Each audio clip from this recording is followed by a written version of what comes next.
तिवारी और आप देख रहे हैं i4u न्यूज। आज 75वें स्वतंत्रता दिवस के अवसर पर लाल किले की प्राचीर से राष्ट्र को संबोधित करते हुए भारत के प्रधानमंत्री नरेंद्र मोदी जी ने कहा, यह सुनिश्चित किया जा रहा है कि भारत की विकास यात्रा में कोई भी पीछे ना रहे। आइए जानते हैं और किन बातों को अपने भाषण में उन्होंने शामिल किया। मेरे प्यारे देशवासियों, आज देश के महान विचारक श्री अरबिंदो की जन्म जयंती भी है।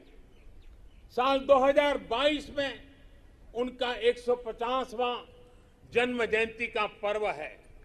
श्री अरबिंदो भारत के उज्जवल भविष्य के स्वप्न दृष्टा थे। वो कहते थे कि हमें उतना सामर्थ्यवान बनना होगा जितना हम पहले कभी नहीं थे। हमें अपनी आदतें बदलनी होगी। एक नए हृदय के साथ अपने को फिर से जागृत करना होगा। श्री अरबिंदो की ये बातें हमें अपने कर्तव्यों का ध्यान दिलाती है। एक नागरिक के तौर पर, एक समाज के तौर पर हम देश को क्या दे रहे हैं, ये भी हमें सोचना होगा।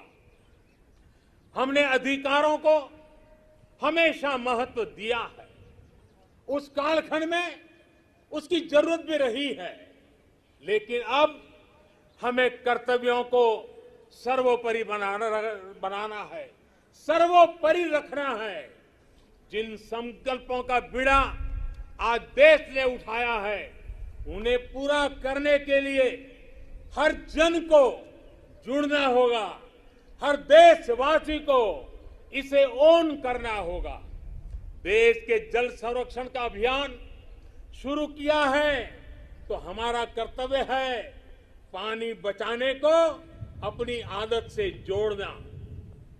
देश अगर डिजिटल लेन देन पर बल दे रहा है तो हमारा भी कर्तव्य है कि हम भी कम से कम कैश वाला ट्रांजैक्शन करना। देश ने लोकल फॉर वोकल का अभियान शुरू किया है तो हमारा कर्तव्य है कि ज्यादा से ज्यादा स्थानीय उत्पादों को खरीदे। देश के प्लास्टिक मुक्त भारत की जो हमारी कल्पना है, हमारा कर्तव्य है कि सिंगल यूज प्लास्टिक को इस्तेमाल पूरी तरह हमें रोकना होगा। ये हमारे ही कर्तव्य है कि हम अपनी नदियों में गंदगी न डालें, अपने समंदर के किनारों को स्वच्छ रखें। हमें स्वच्छ भारत मिशन को भी एक और नए मुकाम तक पहुंचाना है।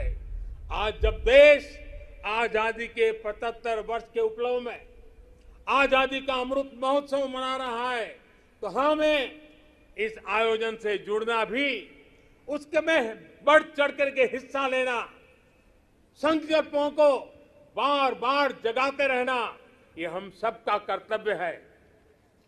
अपने स्वाधीनता संग्राम को ध्यान में रखते हुए आप जो भी करेंगे, जो भी अमृत की बूंद की तरह अवश्य पवित्र होगा और कोटि कोटि भारतीयों के प्रयास से बना ये अमृत कुंभ आने वाले वर्षों के लिए प्रेरणा बनकर उत्साह जगाएगा।